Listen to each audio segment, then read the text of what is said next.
Perkenalkan, nama saya Stephen Negara dari kelas 9B angkatan 31. Pada hari ini saya akan membuat video pembelajaran mengenai mata pelajaran prakarya bab 2. Materinya adalah dasar-dasar elektronika.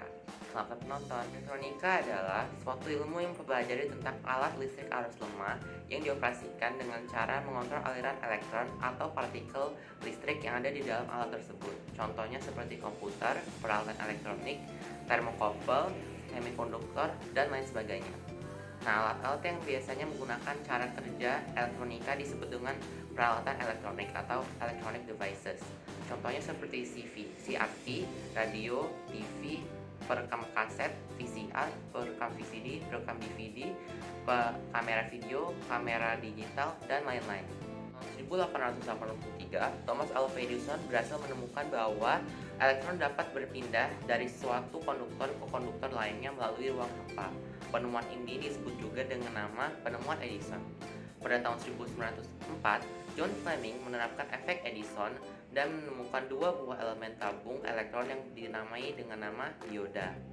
Pada tahun 1906, Lee De Forest menemukan tabung tiga elemen yang dinamai dengan nama trioda. Tabung hampa udara ini menjadi sebuah device yang dibuat untuk memanipulasi kemungkinan energi listrik sehingga bisa diperkuat dan dikirimkan. Selanjutnya adalah komponen elektronika dasar. Yang pertama adalah resistor. Resistor disebut juga sebagai hambatan atau tahanan yang berfungsi untuk menghambat arus listrik yang melewatinya. Resistor terbagi menjadi dua jenis. Yang pertama adalah resistor tetap, yaitu resistor yang hambatannya relatif tetap dan biasanya terbuat dari karbon, kawat, ataupun perbatuan logam. Yang kedua adalah resistor variabel, yang disebut juga sebagai potensiometer, yaitu resistor yang besar hambatannya dapat kita ubah-ubah. Contohnya seperti resistor KSN, resistor LDR, dan resistor VDR. Yang kedua ada kondensator atau kapasitor.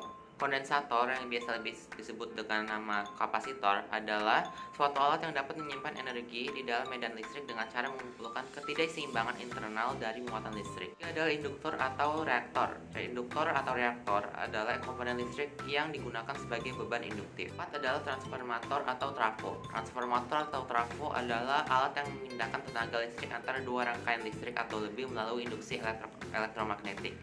Contoh-contohnya jenis-jenis transformator ini adalah step up. Transformator step up ini adalah transformator yang memiliki lilitan sekunder lebih banyak daripada lilitan primer, sehingga berfungsi sebagai penaik tegangan.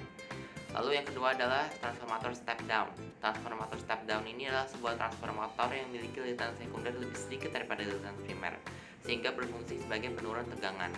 Yang ketiga adalah autotransformator. Autotransformator ini hanya memiliki satu lilitan yang berlanjut secara listrik dengan sadapan tengah.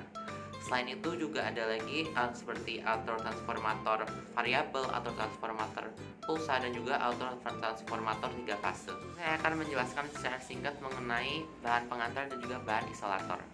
Jadi yang termasuk bahan-bahan penghantar adalah bahan yang memiliki banyak elektron bebas yang terdapat pada luar kulit orbit.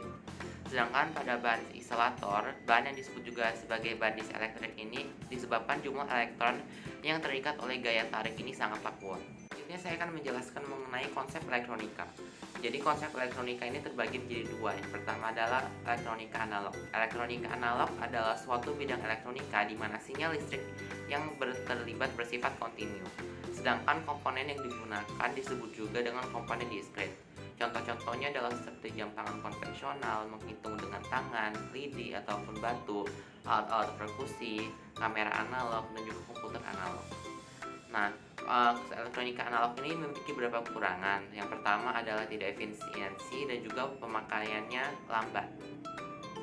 Yang kedua adalah elektronika digital. Elektronika digital adalah sistem elektronika yang menggunakan isyarat digital. Contoh-contoh dari alat yang merupakan elektronika digital adalah alat musik seperti groovebox, lalu squeezer, dan lain-lain. Lalu juga ada penghitung dan komputer dengan kalkulator, dan lain-lain. Yang ketiga adalah kamera digital, dan yang terakhir adalah modern. Nah, dari elektronika digital ini juga terdapat beberapa kekurangan, seperti kita jadi malas berpikir, tidak tahan lama, dan juga butuh sinkronasi. Kita menuju ke materi yang terakhir, yaitu adalah tentang peralatan listrik. Jadi yang pertama ada test pen. Test pen digunakan untuk mengetahui apakah suatu pengantar listrik seperti kawat atau kabel memiliki tegangan listrik. Yang kedua adalah solder. Solder ini merupakan alat bantu dalam merakit atau membongkar rangkaian elektronika pada rangkaian yang terdapat pada papan PCB. Yang ketiga adalah penggaris siku. Penggaris siku adalah alat yang digunakan untuk mengukur siku dari suatu sambungan. Selanjutnya adalah palu. Jadi palu adalah alat yang digunakan untuk menancapkan paku pada kayu ataupun aluminium, dan juga bisa digunakan untuk mencabut paku itu sendiri. Lalu yang selanjutnya adalah gunting. Gunting seng digunakan untuk memotong seng atau sejenisnya. Dan yang terakhir adalah ketam. Ketam digunakan untuk memperhalus permukaan. Sekian dari video saya mengenai dasar-dasar elektronika. Saya berharap video ini dapat bermanfaat. Terima kasih.